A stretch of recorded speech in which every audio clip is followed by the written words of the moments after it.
السلام عليكم، كيف الحال والاحوال؟ نتمنى تكون بخير وعلى خير. مرحبا بكم في فيديو جديد.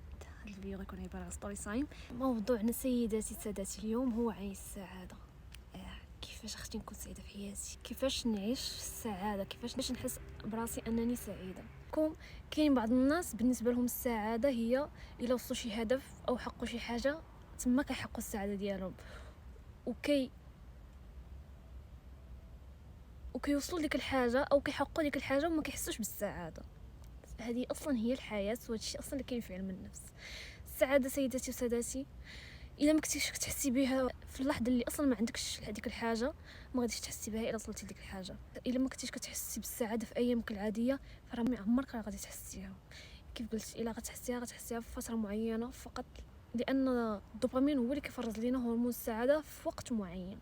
اوكي السعاده السعاده بيديك. السعاده واخا ما تكونش عندك شي حاجه اللي بغيتي تحسي بالسعاده غتحسي بها. هاد الحاجه هذه خدمت عليها العام اللي فات بزاف. شوف هادشي اللي غنقول على السعاده ما غاديش ميمكنش تطبقه في المره الاولى او في النهار الاول وتحس بهادشي بالسعاده وتحس براسك مرتاح. شنو السعاده بعدا؟ ان الانسان كيحس براسو مرتاح، كيحس براسو فرحان، كيبقاش غضبان، فهمت؟ كيفكر اللي بغاها الله هي اللي كاينه. ندوزو الخطوه ديال السعاده. المهم انا كنهضر على قصتي انا. والله انا الحمد لله دابا تقدر تكون ما عندي شي حاجه، يعني ما الحمد لله حاسه مرتاحه والله العظيم. حيت كنكون الحمد لله العام اللي فات وهذا العام الحمد لله الراح اللي جا واللي مشى، والهدف اللي حطيته وصلت ليه. واخا الحمد لله اللي درتها في عقلي كنوصل ليها، مي الا ما جاتش خيرها في غيرها عادي. والله حتى كنحس كلشي عادي والحمد لله فرحانه، يعني عادي. اول شيء هو الامتنان اكثر شيء نقدر نوصي عليه في هذا الفيديو. هذا هو الامتنان دائما. الحمد لله الحمد لله الحمد لله الحمد لله. في الاول تبقى غير تقولها ويني بقيت تستشعرها. الحمد لله يا ربي لك الحمد ولك الشكر، يا رب لك الحمد ولك الشكر، يا رب لك الحمد ولك الشكر، يا رب الحمد لله. الانسان فاش يفيق اول شيء ان الله اكثر شيء الانسان خصو يحمد عليه الله، لان كاين الناس اللي كينعسوا ما كيعاودوش يفيقوا. هذه اكبر فرصه عطيها لك الله سبحانه وتعالى، لان كاين بزاف ديال الناس اللي نعسوا وما فاقوش، من تما كنقبر. لهذا الانسان فاش يفيق يقعد اول شيء يقعد بحال هكا ويقول يا رب لك الحمد ولك الشكر، يا رب لك الحمد والشكر. هذه ثاني فرصه جديده لمغفره الذنوب، فرصه جديده يصحح الانسان الاغلاط ديالو، فرصه جديده باش الانسان يحقق الاهداف ديالو، فرصه جديده باش يساعد ناس اخرين. لهذا الانسان فاش يفيق الحمد لله الحمد لله الحمد لله الحمد لله. اللي عنده صحته يقول الحمد لله، واللي ما عنده يقول الحمد لله. عندك صحتك ما عندكش حمد الله وشكر دائما. ما عمرك شوف اللي فوق منك، شوف اللي تحت منك. الا عندك صحتك شوف مسكين واحد كيعاني من مرض السرطان، شوف واحد مسكين مقطع عليه رجليه ما كيقدرش يتمشى الا بمساعده شخص اخر. شي حد شوف الناس اللي ما كتشوفش ما تقدرش تحرك من بلاصتها الا ما ساعدهاش شي حد اخر. شوف الناس اللي كتعاني من امراض مزمنه. شوف شوف شوف شوف شوف, شوف. كاين بزاف ديال الحوايج اللي حنا غافلين عليهم. لهذا الانسان اول ما يفيق يقول الحمد لله، اكثر ما يقدر يقول الحمد لله الحمد لله الحمد لله، يا رب لك الحمد ولك الشكر حمدا كثيرا طيبا مباركا. الحمد لله على كل شيء، على اي حاجه عطيتيها ليا.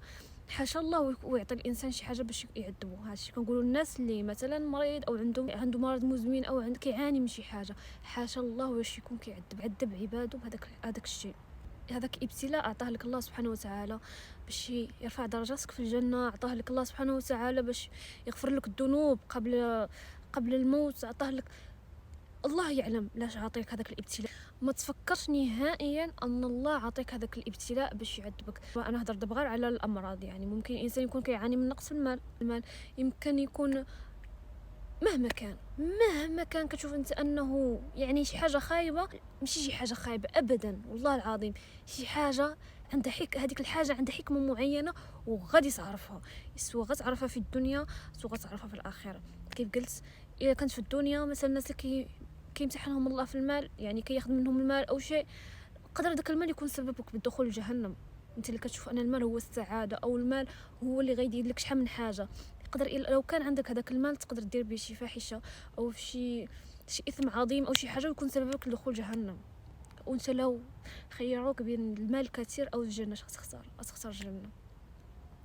لهذا الله سلب منك هذاك، بالعكس الله كيبغيك. انسان خصو يفكر بحال هكا دائما بوزيتيف. كيف قلت راه الله حاشا واش يعذب عباد المسلمين. اي حاجه عطاها لك فيها خير، اي حاجه عطاها لك فيها خير، واي حاجه حيدها منك فيها خير. لهذا لازم دائما في السراء وفي الضراء الحمد لله يا رب، لك الحمد ولك الشكر يا رب، لك الحمد ولك الشكر، الحمد لله دائما وابدا. هذه اول حاجه.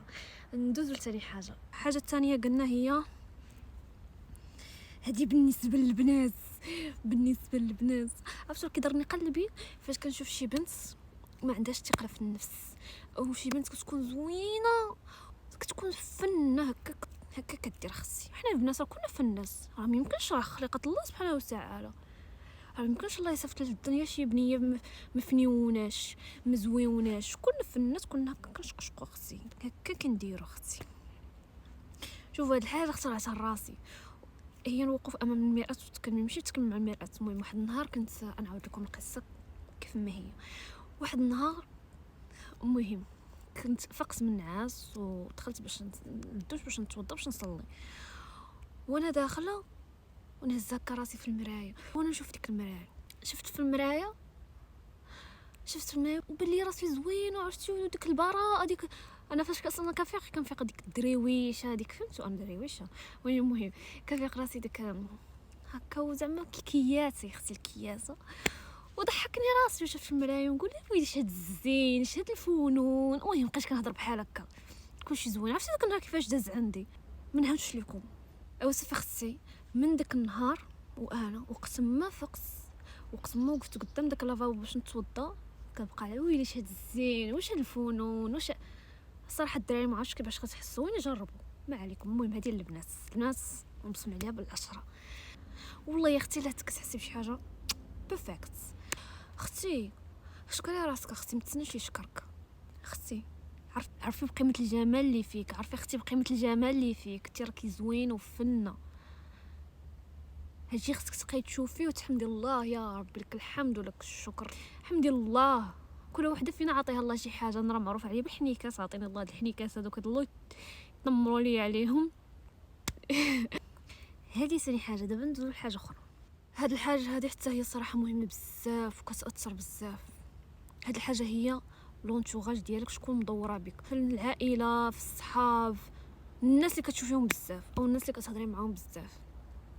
اختي اختاري الناس اللي محبوبين، الناس اللي زوينين، الناس اللي فنين باخلاقهم بمبادئهم، الناس اللي كتعيش بحب، الناس اللي كتشوف الدنيا زوينه. شي ناس الله يسرنا كديين، الناس غير تشكاو والبكاو وسميتو. شوفوا حنا كاملين كندوزو واحد الفتره، يعني الانسان كيكون لحقاش طبيعه الانسان البشري بحال هكا، يعني عادي دوزي من واحد الفتره، ماشي تكوني باغا دوزي من ديك الفتره وتحبسي راسك تقولي لا ما ندوش لحقاش غنكون انسانه سلبيه. نو، مره شحال الانسان ضروري خصو يدوز من واحد المرحله خايبه، واني ماشي دائما. كنهضر على الناس اللي 90% ديال حياتهم دايره بحال هكا. ندور بيا الناس اللي ديما كتكون فرحانه، الناس اللي ديما كتعبر على الحب. هذه اكثر حاجه زوينه. شوف اختي، نكون نشوف شي حاجه زوينه نقول اختي هذيك الحاجه راه زوينه. فاش نكون شي حد كنبغيه، مش كنهضرش على الحب ديال بين البنت والولد، نو، كنهضر على الحب ديال الاصدقاء، الحب ديال العائله، الحب ديال الناس اللي كتلاقاي معاهم. هادشي كندخلو كامل تحت عنوان الحب. شوف هادشي راه كيأثر عليك انت قبل ما كيأثر على داك الشخص، والله العظيم. يعني الانسان يحاول يعبر. شتي شي حد لابس شي حاجه قولي له الا جاتو زوينه، قولي جاتك زوينه. كنبتسموا فاش كنكونوا خارجين كنتلاقاو مع عمال النظافه، كنهضروا معاهم، كنقول لهم الله يجازيكم على هذا الخير اللي كديروا فينا. هذوك الناس مساكن اكثر ناس كتلقايهم طيبين، اقسم بالله العلي العظيم. هذوك الناس اكثر وحدين محتاجين منا الكلمه الطيبه، وهذوك اكثر ناس كتلقيهم طيبين. شحال من واحد غيلاحظ، شوف اللونتوراج ديالك واش فيه شي ناس خدامين في النظافه، كتلقاهم ناس طيبين بزاف. هذوك اكثر ناس كيحتاجوا منا كلمه طيبه، الابتسام، باش تخرج ومغوبش وكتلاقى مع مسكين هو كيشطب وتشوف فيه بديك هكا. واني لا ما خصناش نديرو بحال لانه هو مسكين ديجا، يعني كيف كنقولوا قهره الحياه وتزيد انت سميتو. لا بليز. انا عطيتها مثال بعموم النظافه، كاين بزاف ديال لي دومين اللي كيحتاجوا منا اننا ندعموهم. راه غير كلمه طيبه، راه الصدقه، كلمه طيبه صدقه، الابتسامه في وجه اخيك صدقه، كيف قال الرسول صلى الله عليه وسلم. يعني انسان يحاول ماكسيموم. هذا الشيء ما كيأثرش غير على الناس اللي كتقول لهم داك الشيء، راه والله العظيم حتى كيأثر عليك انت اولا، والله العظيم. يجمعنا علاقات مع ناس ما مزيانينش، مع ناس الناس كنسدوا عليهم لانهم كيأثروا عليك انت في الدنيا وفي الاخره. الناس اللي طاقتهم سلبيه، هاد الناس انت اصلا ما باغيش تكون معاهم، ما باغيش تكون معاهم. كتشوف راسك انك ماشي في داك المجموعه ديالهم، وكتبقى ما عرفتش علاش انا الانسان كيبقى مع هاد الناس، هو ما باغيش يكون معاهم واني كيجبر راسو باش يكون معاهم. هادشي راه حرام، هادشي راه كتعاقب عليه في الدنيا وفي الاخره. في الدنيا راه كتادي روحك، كتادي نفسيتك، وكتادي ما عرفت شنو، وفي الاخره راه تتعاقب على صحتك الجسديه والنفسيه اللي اديتيهم. هادو راه عندك امانه، راه الله عطاهم ليك، ما فيهم حتى شي مرض، ما فيهم حتى شي حاجه، وإلا اديتيهم راه غتعاقب عليهم في الاخره. زياده على هادشي كامل انك كتدخل في دائره المنافقين، لانك انت اصلا ما باغيش تكون مع دوك الناس، وكتلزم راسك او كتبدا تنافقهم. هذا كيتسمى نفاق. وما نساوش بان المنافقين في الدرك الاسفل من جهنم. عرفتي شي الدرك الاسفل من جهنم؟ راه النار، منك للنار.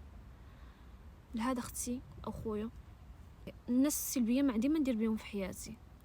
سد اي واحد مدور بيك من هذا النوع هذا نسد عليه، لان هادشي راه كيأثر بزاف، ما يمكنش شحال كيأثر. اقسم بالله انا عشتو واش عرفتو نهار اللي سديت، ومن نهار اللي سديت وانا حياتي غادا للفوق الحمد لله.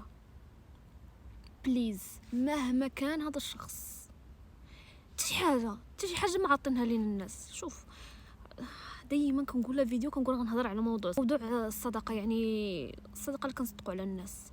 لحقاش كاين شي ناس كيقول لك انا واحد الشخص كيعطيني مثلا شي حاجه ما نقدرش، وداك الشخص المبادئ والاخلاق ديالو او شيء كذا ما نقدرش نسد عليه لحقاش كيعطيني هذيك الحاجه.